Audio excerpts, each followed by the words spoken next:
Welcome back to our class, dear students. Uh, in this video, basically, we shall be discussing on organizational change and development. This is a part one introductory video. This video will introduce you what is organization, what is development, and what is change, and which are all the forces that helps in moving forward towards change.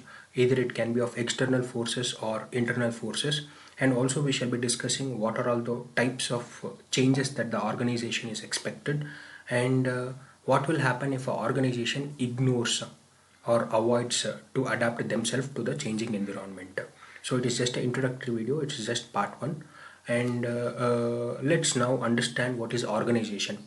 Organization is a social system, which means it is in combination of men, money, material, were put under one single roof in order to achieve the organizational goal. It is not just a social system which is set up within the organization, but it is also interrelationship between within the organization and out of the organization, which means there is an interpersonal relationship between internal forces and external forces. So let's now understand what is change. The term change refers to any alteration which occurs in overall working environment in an organization. Might be earlier we might be following a traditional method of doing business, but later on, as the environment changes, we have to adapt ourselves to the changing environment. That means we have to move from a traditional organization or traditional management to modern or more of emphasized method of doing business. It is to be emphasized that change is the law of nature, which means change is the only thing that never changes. Change is continuous, change is permanent, and change is inevitable. So you cannot avoid change. Change must happen, and in this video we shall be discussing what are all the factors that forces an organization to change or evolve. Now let's understand the definition of organization change. Organization change is defined as any alteration in any one or more element of the organization.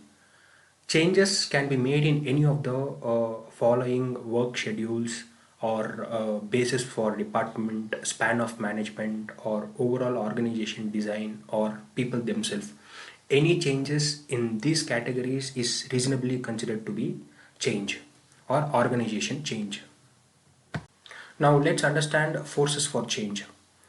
There are numerous factors that affect an organization, and most of these are continuously changing.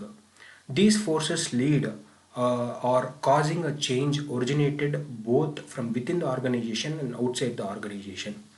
So, any force that is from within the organization, that is called as internal change force. It might be activities of the workers, it might be objectives of the organization, the technology that they have adopted, and political activities that they follow. Might be, in practice they may give importance to caste, creed, social status, then uh, seniority, juniority. So maybe not in all organization. There are few organizations who follow all these things. So these factors from within the organization will force the organization to change. And on the other hand, external change forces. These changes are not definitely in the hands of organization. The organization has nothing to control with the external forces, but just remain adaptive in nature. It can be of educational system that is prevailing in the society, social belief, social practices, performance of the economy of the entire nation. Suppose, for example, if the nation by itself is performing poor economy, if the nation has a poor economy, poor performing economy, then company cannot do anything uh, towards the achievement of the organization objectives. Technological shift from industry 3.0 to 4.0, political factors, cultural factors, shift of taste and preferences or practices of common people from traditional activity to more of modern activity. This is said to be external change forces. Now, external change forces. These forces are from outside the organization, which means, as I told you, there is no control. Organization does not have control on these variables. Now, they derive organizations' general and task environment, and these forces cause change, which may include technology, competition, government actions, economic variables, and social values. So there might be a new policy which has been imparted by the government, and this policy may inevitably ask the organization to modify their objectives or modify their products. Now, for an example, let us take like this: the government has put a new rule to upgrade all the missionaries from BS3 to BS4. So this is an external force. So inevitably, the company has to adapt itself for the change according to the rules of the government. And government regulations on health, safety, and conduct of business also affects the organization. And it's like the budget that is being prepared by the government, the tax slabs that is being decided every year, then payment that is being fixed by the labor law policies. All these things which happens outside the organization will decide what are the necessary changes that the organization has to adopt, which is commonly understood as external change forces. Now we understood external forces for change. Now we also saw that in forces for change there are two sets of forces for change. One is from within the organization and one is from outside the organization. Always we could not conclude that the change of organization is demanded only by the external forces. Sometimes it is the internal forces which may also demand or pressurize the organization to change or to evolve. It may pressurize some of the internal forces which may pressurize the organization to change their managerial policies, or change in style of work, system that is followed, procedure that is practiced, technology that is adopted, and employees' attitude. Mm, Now, for an example, let us take like this: the board of directors of the organization has decided to convert their long-term goals into a short-term goals. Then, in that case, there shall be a considerable change that is demanded to be made in finance department. Now, the finance department have to convert their long-term objectives to a short-term objectives. Not just finance department, but there shall be considerable impact on purchase department and production department, human resource department. Now, all these changes had happened just because there was a change in organizational goal. So these forces which pressurizes the organization from within the organization for for a change or evolution is said to be a internal change forces.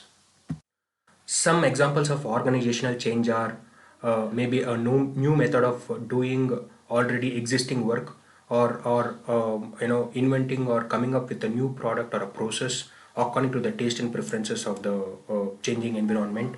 A new organization structure. So earlier we used to follow two types of structure: functional organization structure and divisional organization structure. In case of any modifications necessary in this structure, making necessary modifications or changes, changes in the personnel policies or employee benefits.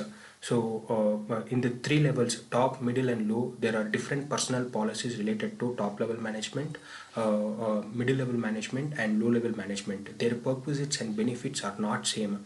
So making some changes in these personal policies may also reasonably considered as organizational change. Now, let's understand what is planned versus reactive organizational change. Planned versus reactive. More of these terms were picked up from defense. It can also be replaced by deliberate and opportunity. So planned means deliberate and reactive means opportunity. So what is the difference between this planned and reactive, or maybe opportunity and deliberate? So let's see. Planned changes or deliberate changes.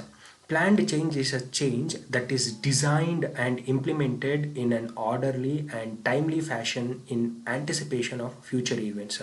So in planned changes, the members of the organization sit together, anticipate Now, what is anticipate? Expecting or studying what is the change that is about to happen in future, that is expected to happen in future, and accordingly making some changes within the internal policies, practices, system, procedure now itself. So you are anticipating the change that is about to be happening in future, and trying to make reasonable modifications within the organization.